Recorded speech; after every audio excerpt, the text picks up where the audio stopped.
खुलुमबाय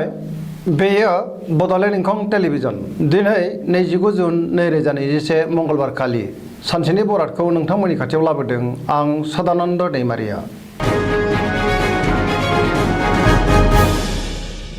सिगां फरायनो लादों मेष राशि गिबि हांखो अ ल दिनैनि साना जोबोर मोजां गोसोखौ जोबोर गोजोननाय मोनगोन देहाया दिनै मोजाङै थागोन अब्लाबो जानाय लोंनायाव सांग्रां जानाया गाहाम। बहानिफ्रायबा मोजां खौरां फैनो हागौ रांखावरियाव जोबोर मोजां होनजायो गोबां धोन आरजिनो हागोन मोननो गोनां धोनखौबो दिनै मोननो हागोन। बेफार फालांगियाव मोजां मुलाम्फा मोनगोन न'खराव अनलायनाय फैगोन बहाबा थांनांगौब्ला दिनै जोबोर मोजां दावबायनाय एबा हान्थिनायफ्रा मोजाङैनो जाफुंसारगोन गुबुननि गोसोखौ गोरलैयैनो बोनो हागोन समाजाव गोबां मान मोनगोन मावनो लानाय खामानिखौ थि समावनो आरो गोरलैयैनो मावफुंनो हागोन सिगांनि आद्रा खामानिखौबो मावफुंनो हागोन जायखि खामानियाव आखाइ होआ मानो दिनै मोजाङैनो मावफुंनो हागोन आरो जाफुंसारगोन गोसोआ दिनै जोबोर रमान्टिक जागोन गोसोनि साननायखौ गुबुननो फोरमायनोबो हागोन फरायसाफ्रा फरायनायाव मोजां फिथाइ मोनगोन आरो फरायनो गोसो दुंखांगोन गोदान साननो आरो मावनो रोंगोन पजिटिभ एनार्जिनि गोहोम गोग्लैगोन खुसि रंजानि थासारि फैगोन सरासनस्रायै दिनै साना जोबोर मोजां आरो मोजाङैनो बारग'लांगोन।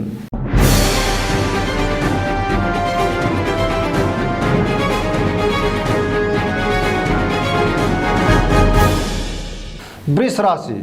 गिबि हांखो इ उ ब दिनैनि साना बारा मोजां नङा गोबां जिंगायाव थागोन साननानै आगोर मोनै जागोन मावनो लानाय खामानिखौ थि समावनो मावफुंनो गोब्राब जागोन गोबां हेंथा हेंसि नुजाथिगोन नेगेटिभ एनार्जिनि गोहोम गोग्लैगोन गोसोखौ दिनै जोबोर उसुखुथु मोनगोन गुबुननि थाखाय खहा जानांनो हागौ सांग्रां जानाया गाहाम गोसोनि बोलोआ दिनै लोरबां जागोन मावनो लानाय खामानिखौ थि समावनो मावफुंनो गोब्राब जागोन समाजाव मान मोनगोन रांखावरियाव मोजां नाथाय खरसायाबो बांगोन बेफार फालांगियाव मोजां मुलाम्फा मोननो हागोन बहाबा थाङोब्ला दिनै सांग्रां जानाया गाहाम खैफोद जानो हागौ जाब्रबथायनि आसा दङ न'खराव बिसि फिसायनि गेजेराव अननानै फैगोन देहाया दिनै मोजाङै थागोन अब्लाबो नाथाय जानाय लोंनायाव सांग्रां जानाया गाहाम गुबुननि हेफाजाब मोननाय नङा लाइमोनफोरनि गोसोआ दिनै जोबोर आला खाला जागोन सोरबा लोगोआ गाज्रि नोजोर होखोमागोन सांग्रां जानाया गाहाम नेगेटिभ एनार्जिनि गोहोम गोग्लैगोन।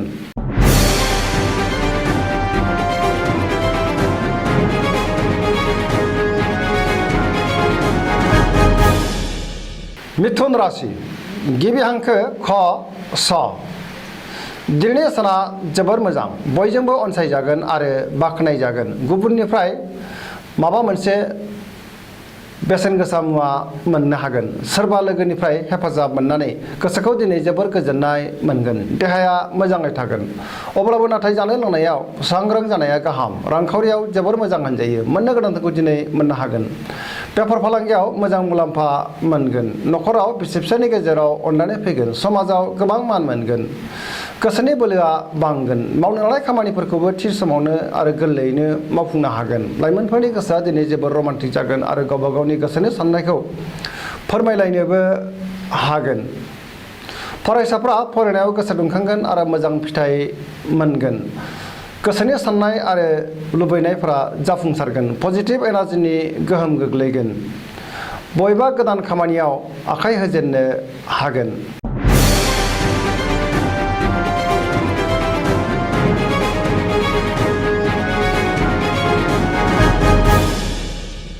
कर्कट राशि गिबि हांखो ड ड ह दिनैनि साना मोजां आरो गाज्रिनि गेजेरजों बाबेनलांगोन गोसोखौ जोबोर गुलुं गुजुं मोनगोन आरो गिलुं गिलुं मोनगोन मावनो लानाय खामानिखौ थि समावनो मावफुंनो गोब्राब जागोन गोबां हेंथा नुजाथिगोन नेगेटिभ एनार्जिनि गोहोम गोग्लैगोन रांखावरियाव बारा मोजां नङा नाङा फाङा खरसाया बांगोन बेफार फालांगियावबो मोजां नङा देहाया दिनै मोजाङै थागोन अब्लाबो नाथाय जानाय लोंनायाव सांग्रां जानाया गाहाम गुबुननि हेफाजाब लानांगोन न'खराव अनलायनाय फैगोन गोसोनि साननायफोरा नाथाय देबोर नांगोन बिमा बिफानि अननाय आरो बोरखौ मोननो हागोन गोसोनि साननायखौ गुबुननो फोरमायनो हागोन लाइमोनफोरनि गोसोआ दिनै जोबोर आला खाला जागोन बहानिफ्रायबा हरखाबै गाज्रि खौरां फैनो हागौ गुबुननि थाखाय नाङा फाङा जेंनायाव गोग्लैनांनो हागौ सांग्रांथिनि गोनांथि दङ फरायसाफ्रा फरायनायाव गोसो दुंखांगोन आरो मोजां फिथाइ मोननो हागोन।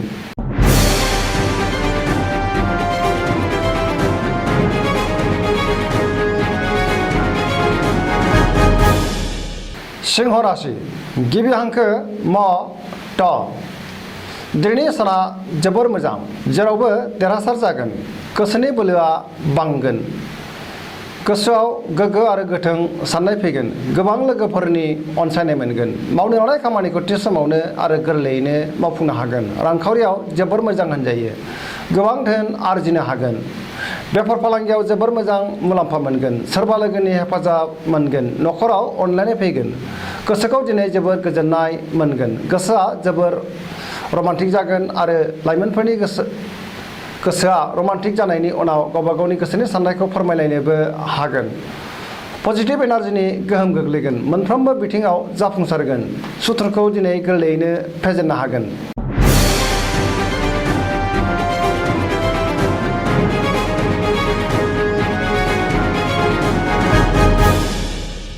कन्या राशि गिबि हांखो प ट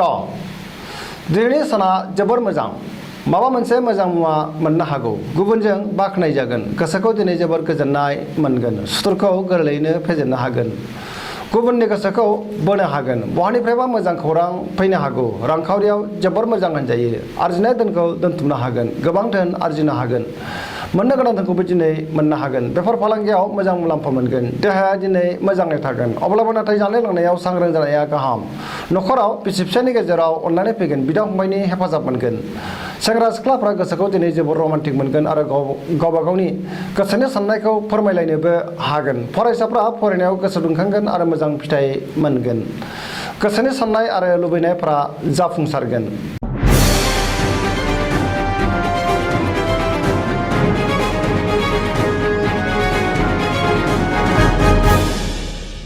तुला राशि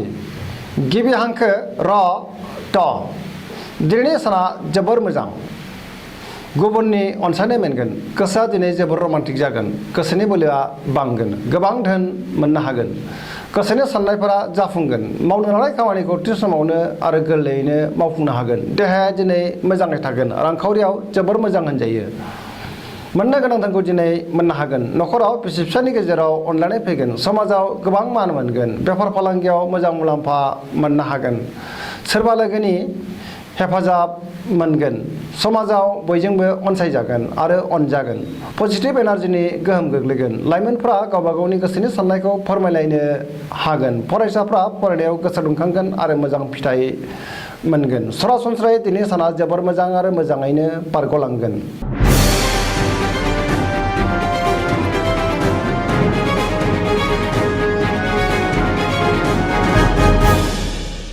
वृश्चिक राशि गिबि हांखो न स दिनैनि साना मोजां आरो गाज्रिनि गेजेरजों बाबेनलांगोन गोसोखौ जोबोर उसाव बादाव मोनगोन अब्लाबो गोसोनि बोलोआ बांगोन मावनो लानाय खामानिखौ थि समावनो मावफुंनोबो हागोन गोसोनि साननाया नाथाय देबारनांगोन नेगेटिभ एनार्जिनि गोहोम गोग्लैनो हागौ समाजाव मान मोनगोन न'खराव अनलायनाय फैगोन रांखावरियाव बारा मोजां नङा नाङा फाङा खरसाया बांगोन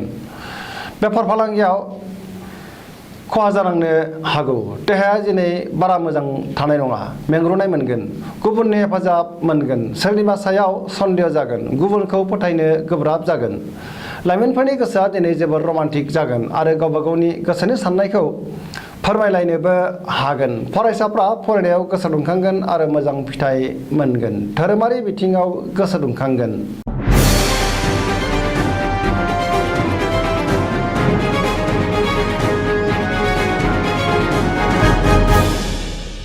धनु राशि गिबि हांखो ढ फ भ दिनैनि साना जोबोर मोजां गोसोखौ जोबोर गोजोननाय मोनगोन पजिटिभ एनार्जिनि गोहोम गोग्लैगोन गोसोनि बोलोआ बांगोन मावनो लानाय खामानिखौ थि समावनो आरो गोरलैयैनो मावफुंनो हागोन गोसोनि साननाया जाफुंगोन रांखावरियाव जोबोर मोजां बेफार फालांगियाव जोबोर मोजां मुलाम्फा मोननो हागोन समाजाव मान मोनगोन देहाया दिनै मोजाङै थागोन गुबुननि थाखाय जोबोर मोजां खामानि मावनानै होनो हागोन न'खराव अनलायनाय फैगोन बिमा बिफानि अननाय आरो बोरखौ मोननो हागोन गोबां खामानि मावनो गोसो दुंखांगोन धोरोमारि बिथिङावबो गोसो दुंगोन लाइमोनफोरनि गोसोआ दिनै जोबोर रमान्टिक जागोन फरायसाफ्रा फरायनायाव गोसो दुंखांनाय नङा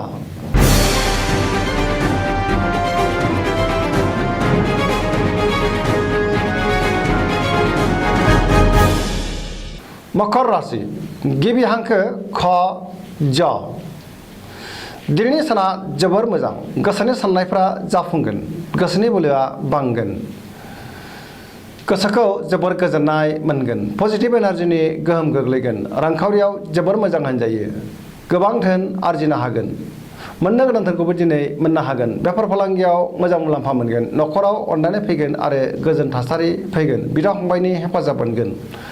गोसोखौ दिनै जोबोर गोजोननाय मोनगोन आरो मोजां मोनगोन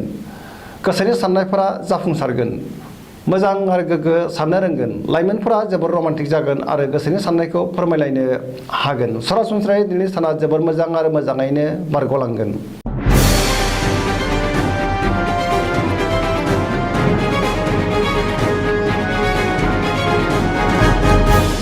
कुम्भ राशि गिबि हांखो ग स स दिनैनि साना मोजां आरो गाज्रिनि गेजेरजों बाबेरलांगोन गोसोआ जोबोर अहंखार जानो हागौ माबा मोनसे बेसेन गोसा मुवा गोमाजानोबो हागौ मावनो लानाय खामानिखौ थि समावनो मावफुंनो हागोन बहानिफ्रायबा हरखाबै गाज्रि खौरां फैनो हागौ समाजाव मान मोनगोन रांखावरियाव मोजां होनजायो बेफार फालांगियावबो मोजां मुलाम्फा मोनगोन देहाया दिनै मोजाङै थागोन अब्लाबो जानाय लोंनायाव सांग्रां जानाया गाहाम न'खराव बिसि फिसायनि गेजेराव एना एनि फैनो हागौ सोरबा लोगोजों दान्थे बिदान्थेबो जानो हागौ लाइमोनफोरनि गोसोआ दिनै जोबोर आला खाला जागोन आरो गोसोनि साननायखौ फोरमायनोबो गोसो जानाय नङा फरायसाफ्रा फरायनायाव गोसो दुंखांगोन आरो मोजां फिथाइ मोनगोन गोसोनि लुबैनाया बांद्राय जागोन बहाबा दावबायहैनो खाबु मोनगोन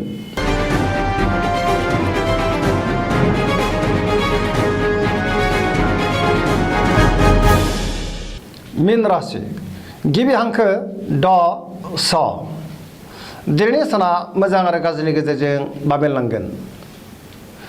गोसोखौ जोबोर उसाव बादाव मोनगोन गोसोआव गोनो गोथो साननाय फैगोन गोसोनि बोलोआ लोरबां जागोन देहाया दिनै मोजाङै थागोन अब्लाबो नाथाय जानाय लोंनायाव सांग्रां जानाया गाहाम रांखावरियाव मोजां होनजायो गोबां धोन आरजिनो हागोन बेफार फालांगियाव मोजां न'खराव अनलायनाय फैगोन गोसोआव नाथाय जिंगाया बांगोन गुबुनजों गाज्रि नोजोर होखोमा जागोन नेगेटिभ एनार्जिनि गोहोम गोग्लैनो हागौ फरायसाफ्रा फरायनायाव मोजां फिथाइ मोनगोन लाइमोनफोरनि गोसोआ दिनै जोबोर आला खाला जागोन दिनैनि राशि फरायथिनाया एसेनोसै जोबनायाव बेखौनो खावलायो जाहाथे नोंथांमोना जोंनि बे बड'लेण्ड इंखं टेलिभिजनखौ नायबाय थायो आरो साबस्क्राइब खालामो लोगोसे शेयार खालामो एसेनोसै गोजोन्थों